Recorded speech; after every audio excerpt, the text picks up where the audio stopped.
first, guys, we are here with Nick, the winner of Ultimate Cup Oceania. We just wrapped up the tournament, and we're very excited to look at his deck profile. I think we are looking at Hydrassi, already shadow banned by YouTube. And is this the first week or the second week of EX3 format? Pretty sure it's second week.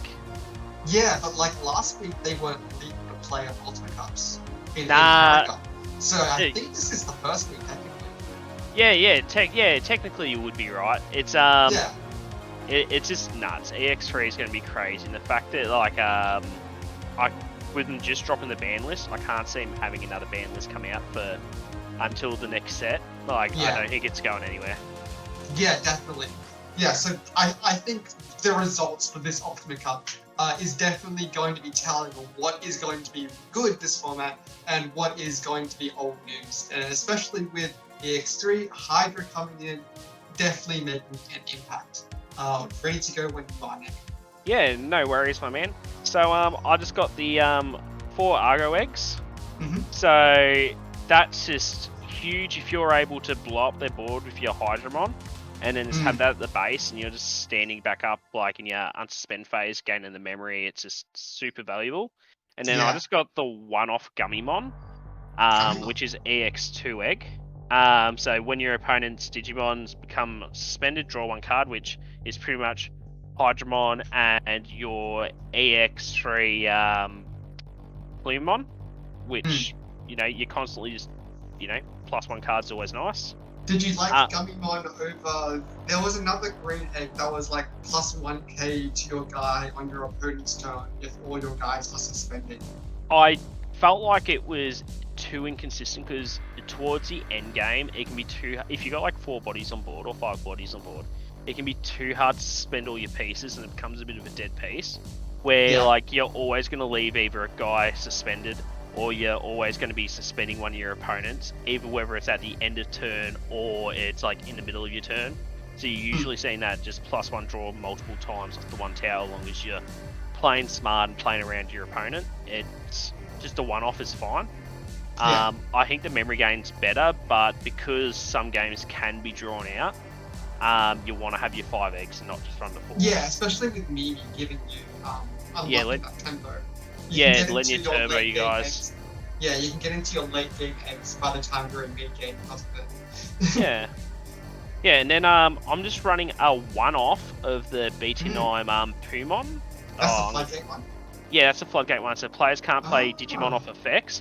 It's great because I can Digivolve on top of it for a 1 cost or a 2 cost, and then most of my level 4s either play a Digimon off effects, so I'm Digivolve on top of it, cancel the effects, and now I can do it. But in the meantime, it's stopping your Jesmons, it's stopping the my opponents who are actually playing Hydramon as well, and all that. But in saying that, if you do get a little bit bricky or something doesn't go quite right, that's why I only run a one-of it, because I don't want to be blocking myself with, like, if I've got the Agiteramon on board, or if I'm swinging with Bloomlord with the one-off level 5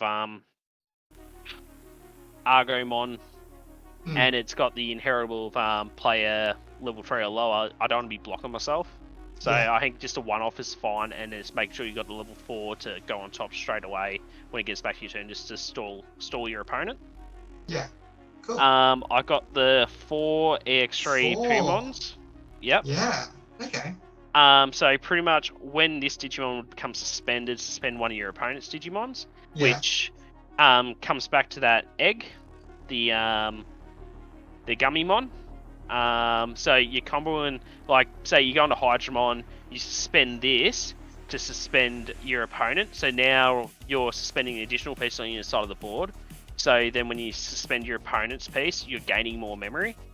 So essentially, like, making your Hydramon cheaper, or you're going into Bloomlord on top of something that's already suspended. Bloomlord's effect to suspend this to suspend one of your opponents and then attack over the top of piercing. So I think this card is possibly the MVP of the deck, and it was what was getting me through, constantly suspending my opponents and then attacking over with piercing, or just swinging over them, crashing into them, just making it so my opponent cannot have a board.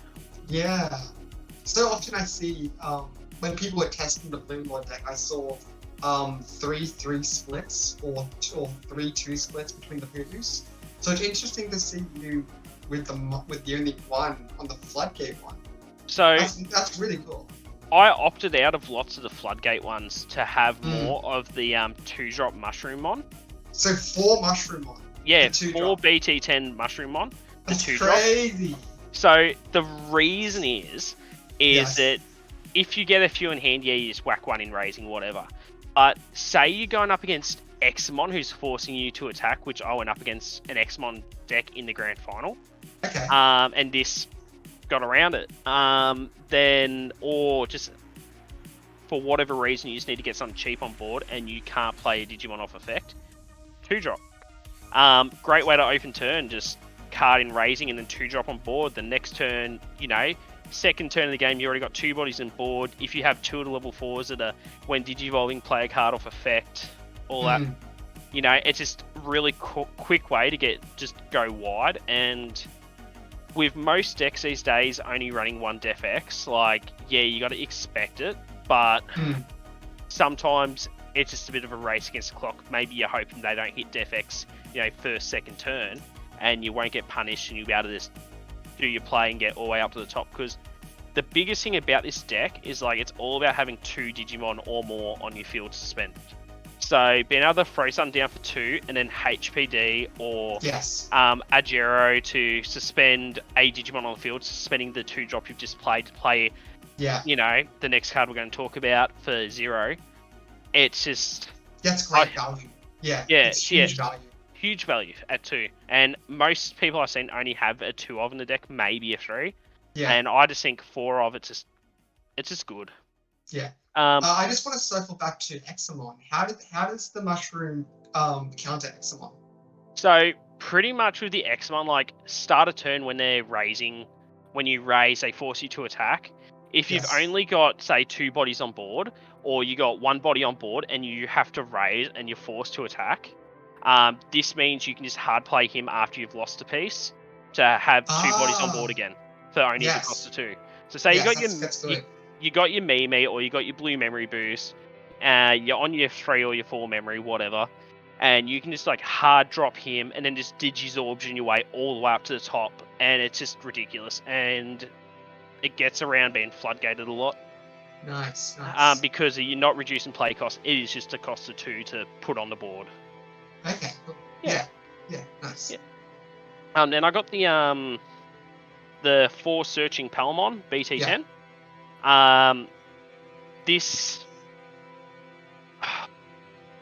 This is a card you want to play off effect every time you possibly can. So pretty much if you got the Argo, not the Argo, the the Ajarmon. I can never say his name. It's absolutely terrible.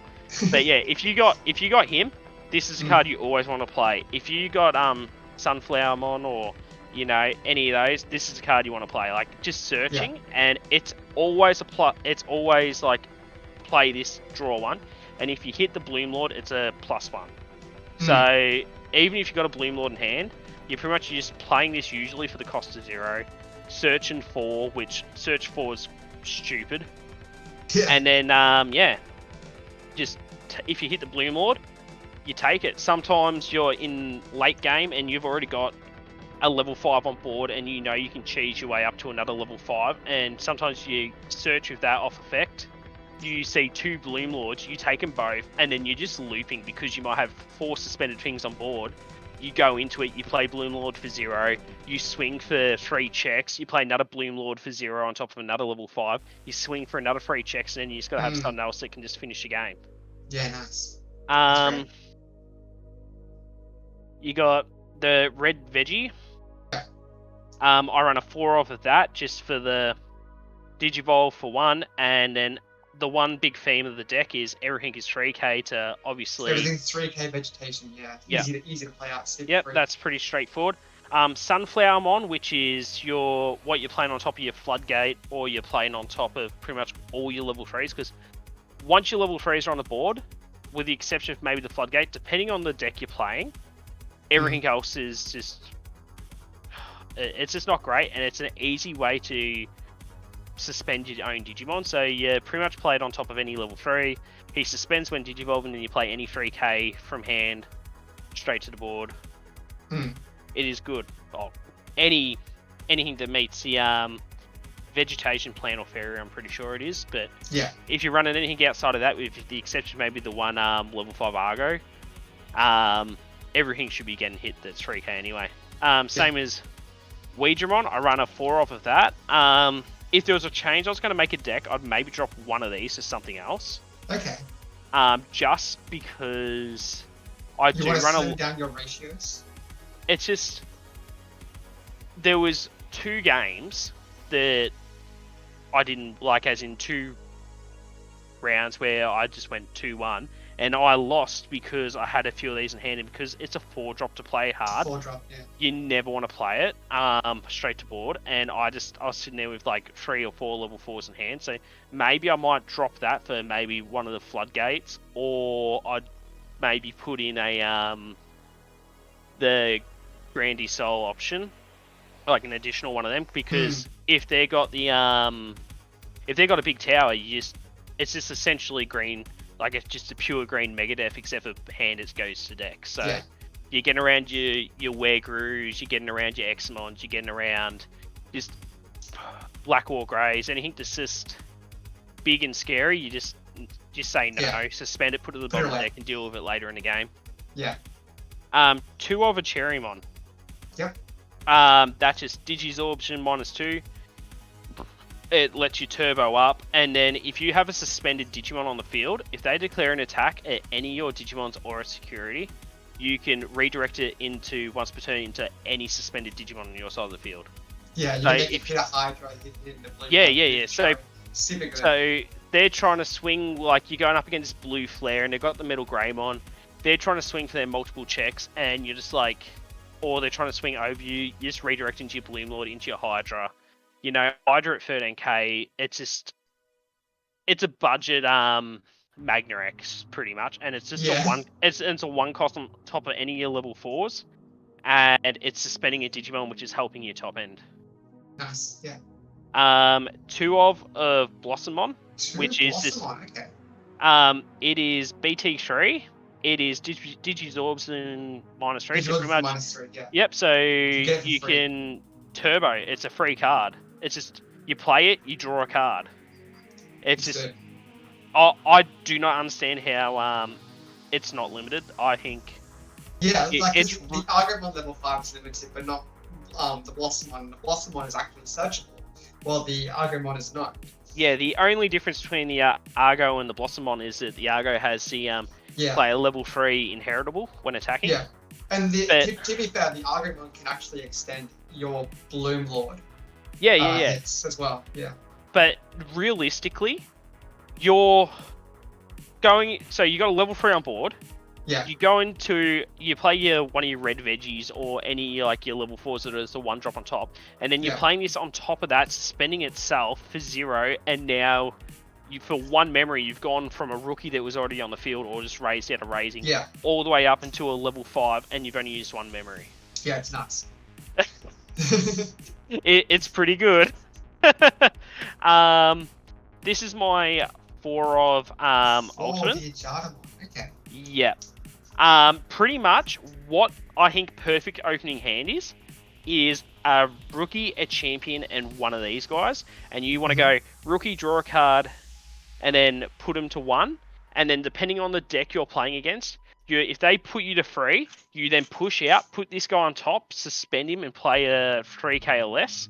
Or if they sit back and you don't have your pieces, you just put this up in raising for the cost of 3. You sit back for 1 more turn. Yeah. Because a lot of the time, if you have this in raising, what I think the big play is pretty much they push up with a guy, you have him in raising, it's your turn, you raise, you suspend him to put another body on the board, and then you will have some cheesy Digisorption or a Vegemon for the cost of 1, or, you know, you got one of these guys, so you play a level 4 Veggie that's not suspended, you put this on top for the cost of 0, he unsuspends, now you got 2 level 5s on board, and then you can go into Bloomlord or Hydramon, suspend their guy, and just do all your shenanigans. Yeah, and if you go into Bloomlord over the Ajatamon, you actually keep turn because you gain 2 memory for having 2 guys suspended. Yeah, and then 1 for the Ajatamon. Yeah. Yeah, and then it's just insane. Obviously the one limited card of the deck. It's just good. When attacking player level 3 green Digimon, and it's just another way to turbo. It's not searchable, but the thing is because you got the other ones that are searchable, the Blossomons, you can sort of deal with it because the draw power is, it's okay. Like I run 3 green memory boosts, so if this is what I really need, in my opinion, it is searchable. It's just that if I'm trying to do the like the free drop search and rookies and stuff like that, I'm not going to get this off that. But I'm willing to run that risk because if you hit this guy, it is just bananas. And the amount of games where I've cycled through my whole deck and then got back through, and then, you know, if you're keeping rough track of where your deck's at, you can sort of know when you don't want to be doing certain things so you can get it when you need it in the end game. Yeah. 4 of the Bloomlord. 4 Bloomlord, okay. Bloomlord loops. If you got 4 pieces on board, it loops. A Digivolve, suspend any Digimon on your side of the field.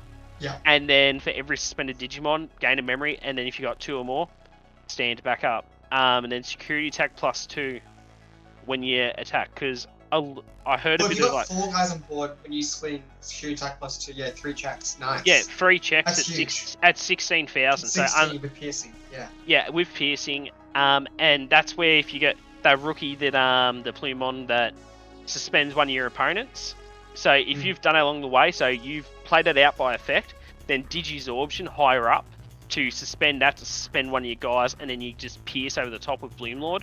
It's just, you know, it's good. And the amount of times I played against people today where I had 2 level 5s, or even only, say, a rookie and 2 level 4s and then a level 5, and I've gone on top of the level 5 for the cost of 0, and then being able to play out a guy and just do stuff and then start bloody going off other inheritables, because the inheritable which gains you 1 off the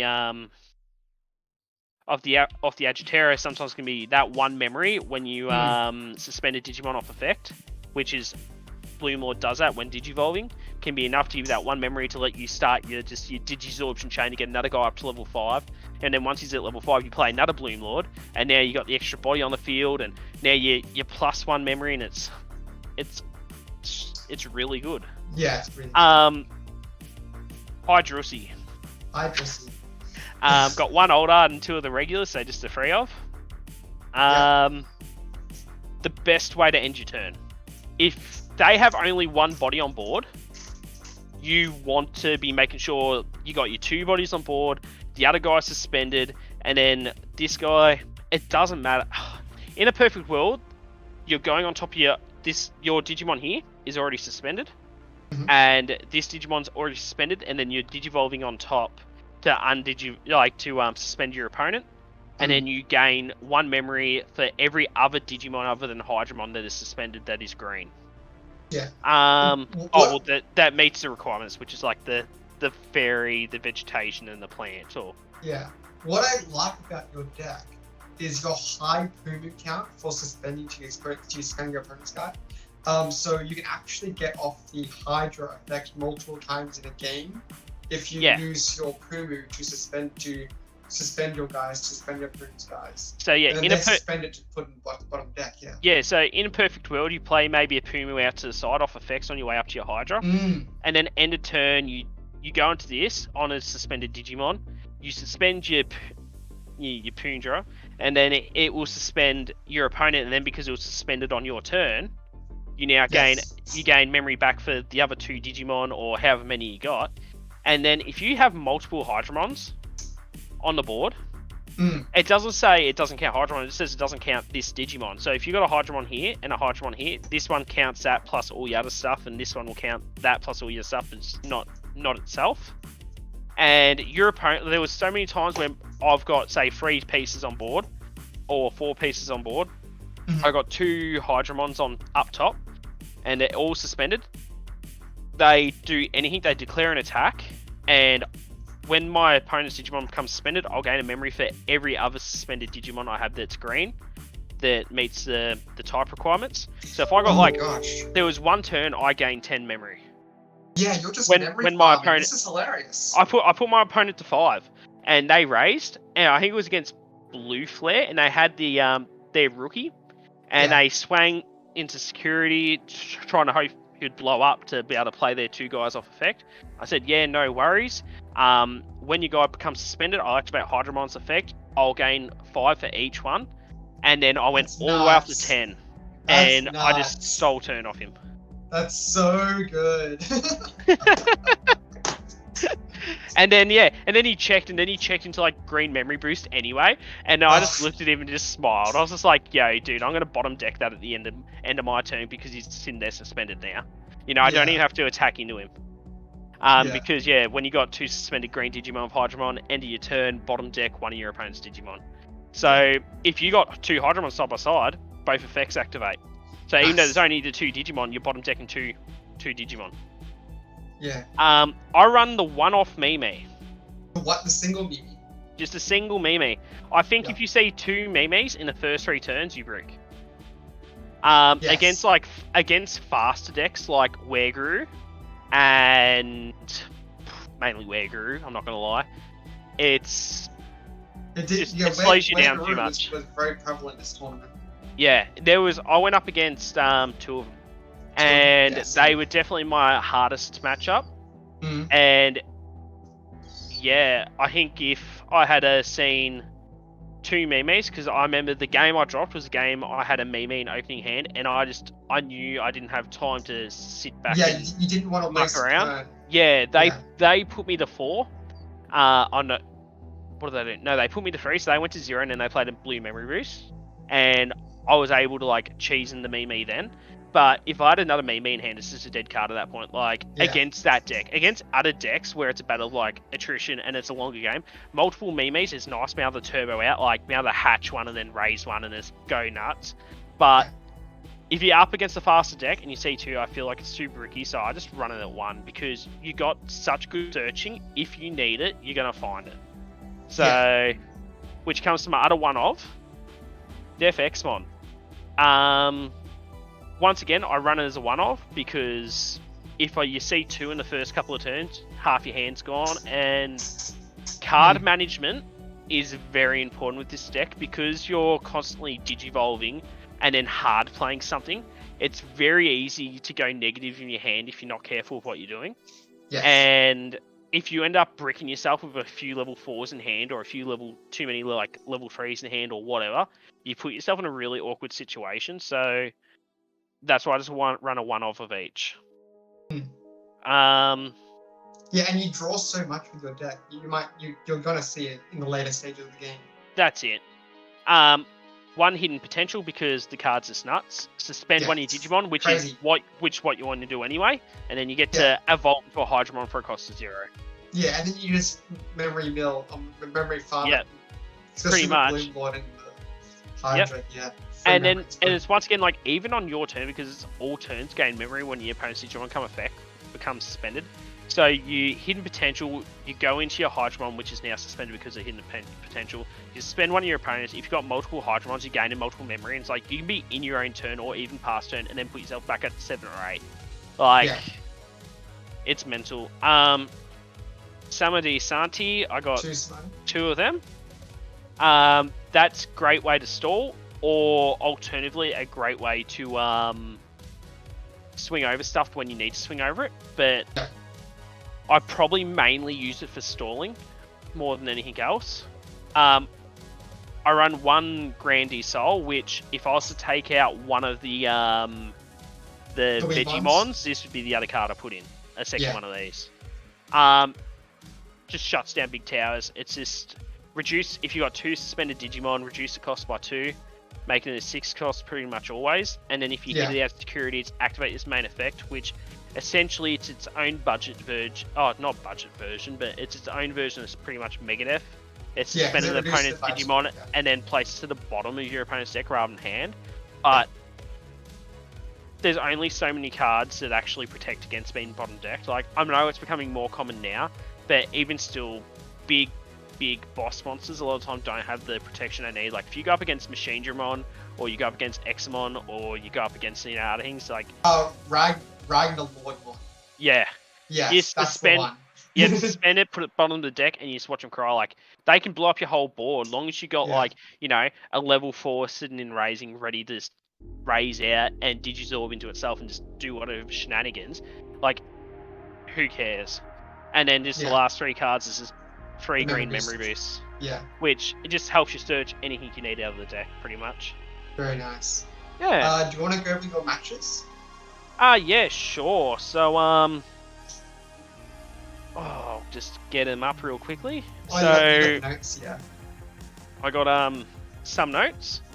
So very first round, I went up against Blue Hybrid / Gagu Bonds. Agu Bonds. Oh. Okay. It was a new improved guy. New improved deck, and I won't lie, he second turn swung for 4 security checks. 2 games he did that, and I was like, oh my god. But once again, turboed up to Hydramon, played a card out to the side by effect, bottom decked him. What can you do about it? Exactly, yeah. No stress. Second game was... I think second game was Wereguru X Antibody. Yep. That was just an absolute slugfest. It was just turboing onto the board, and it ended up going, first game went to him, second game went to me. Then last round, my 4th security card was the Grandy Soul, and I honestly don't know which way that game would have went if I didn't hit that. But at the end of the day, he had 5 security, and I was able to come back and check all 6 checks in one turn doing a Bloomlord loop. Nice. So that was sort of like, he ignored my character, not my character, but he ignored my Digimon, and rather than swinging over the top, he decided to try and swing at security and not let me go too far in the game. Yeah. He got a little bit unlucky with his last check, and then because he left a couple of bodies on board, I was able to go up to Hydramon, blow his whole board up, and then I left put a Cherrymon on for protection and a bit of redirection. And and then I pretty much just checked him all the way back. Nice. What do we got there? That was Commandramon. Commandra. Yep. Went up against Commandramon. It was a quick game, to be honest. He bricked a little. I high rolled. I got my floodgate out. He couldn't play Digimon off effects, and I sent him my opening hand each time, which was very nice against Commandramon, I won't lie. Maybe a little unfair, but hey, that's just how it goes sometimes. Then I went up against another Wereguru X. Yep. That once again was... They won first game, and then I won the next 2 games after that. I high rolled on one of the 2 games, and he couldn't keep up. Mirror match against Hydramon. He was only running the 3 Bloomlords. He was running less of the Mushroom Mons, and he was running different eggs. And pretty much in a battle of attrition, I ended up winning out. So we only played the 2 games, and the game just went for ages. I'm pretty sure we only played 2 games. And the games just dragged all the way out, like as in we were called for turns at the end. Because we'll just Grandy Souling and bottom decking each other, and it was it's such a grind. It was very, very grindy. And then in the grand final, I played against Examon, which Examon in the Ultimate Cup grand final. That's interesting. Yeah, I was like, when I seen it, like I've only ever played against Examon once at my locals at Cardright. Yeah. And I was just like, oh god, here we go. All I knew is that I needed to find my Grandy Soul and sit back on it for when they hit their Examon. Nice. So I searched, I just turboed through my deck. I'm drawing as much as I could to try and get to my Grandy Soul, knowing that the second they bring their Examon out, Like, I was just going to punish him, and that's pretty much just how it went. I knew that was my win condition, and that's just sort of what I played to. That's why I'd maybe like to see a second one in there. Because, I mean, if I see Nexamon in the last game, I imagine that I might see a few more now, so I'm going to prepare for that. But yeah, apart from that, that's her. That was my first ever Ultimate Cup win, and yeah. Yes, congratulations! It's so good to be seeing new decks impacting the format, breaking through the older decks, especially like Melga. I feel like Melga was gatekeeping for like so many months just because it's been around for so long. well, that's the whole thing is, like, I was quite surprised they hit, like, don't get me wrong, like, X-Cross was crazy. And I know why they hit it, because they don't want to have what happened to us, what happened in the Japanese format. Yeah. But I was quite surprised of how dominant it's been, that there wasn't some level of a hit. Like, hidden, maybe... I felt like they should have hit maybe the security attack +1 promo a little bit. Maybe just limit it to 1 or something like that. And it would probably bring it a little bit more in line, because you don't want to take the consistency away from them, but the deck is nuts. I think it's slowly being power crept. Yeah, it is getting power crept a little now. Because blockers are so prominent that... Yeah, but apart from that, that's really just it, my man. Yeah. Really solid deck. Congratulations again. You've obviously played really well, and you definitely earned it. Yeah, thank you, my man. I appreciate it. Alright. And that'll wrap up the deck report this one. If you liked it, guys, please feel free to subscribe, check out the Twitch, check out YouTube, check out my Discord link below, and I'll see you next time.